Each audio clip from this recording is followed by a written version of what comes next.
Voilà, on se retrouve juste pour la partie 3 de la page 54 en quantité de matériaux pour la maçonnerie.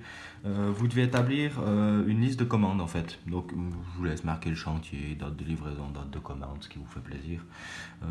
On va aller juste dans l'ordre de ce qu'on fait, ça va être plus simple. Alors si on réfléchit, pour faire ce mur, la première chose qu'il va vous falloir, c'est des briques. C'est des briques qui...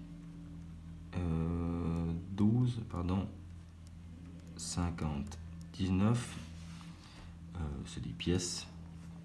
Et puis vous allez en commander 157,2 pièces. Donc on va mettre 158 remarques. On met pas de remarques. D'accord. Dans la réalité, il faudrait en prendre quelques-unes de plus. Ouais.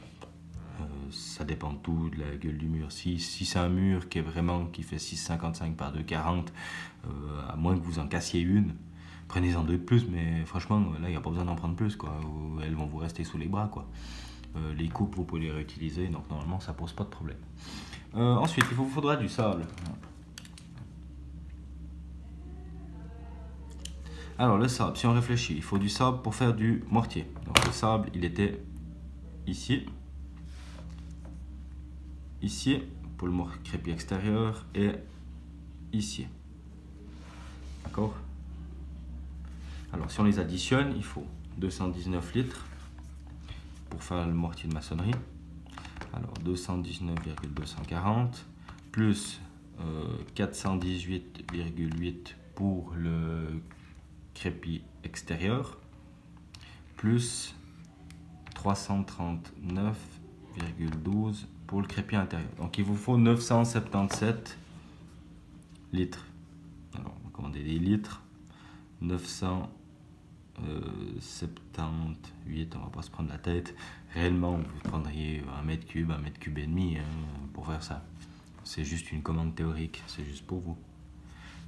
Ça dépendra des quantités. Et puis en général, le sable, on en prend toujours un peu plus. Voilà. Ensuite, il va vous falloir du ciment.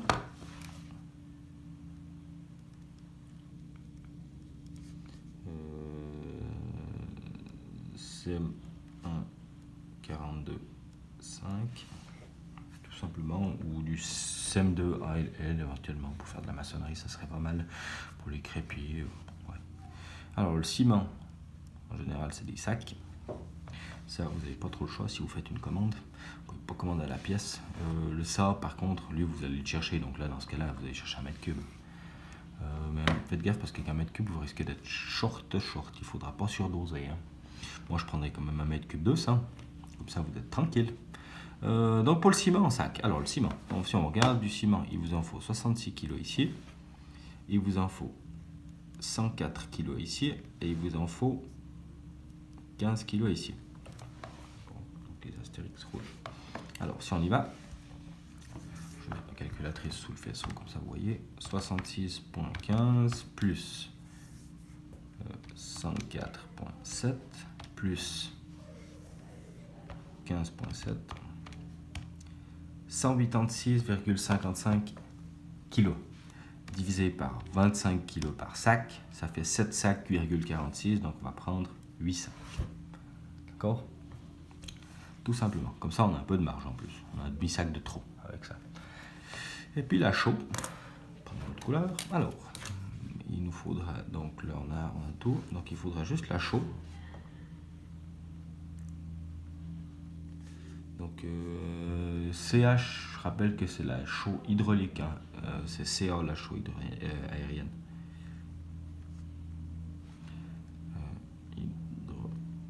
Chaux hydraulique.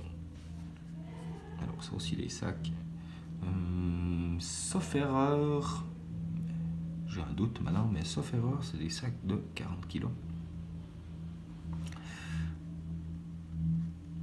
40 kg par sac. Hein.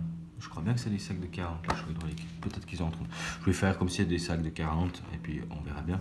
Donc la chaux hydraulique, c'est pas compliqué. Vous en fallait que dans le crépi intérieur. Donc il vous en fallait 100 kg, 100,48 kg. Divisé par 40 kg par sac, ce qui fait 2,5 sacs. On va simplement en prendre 3.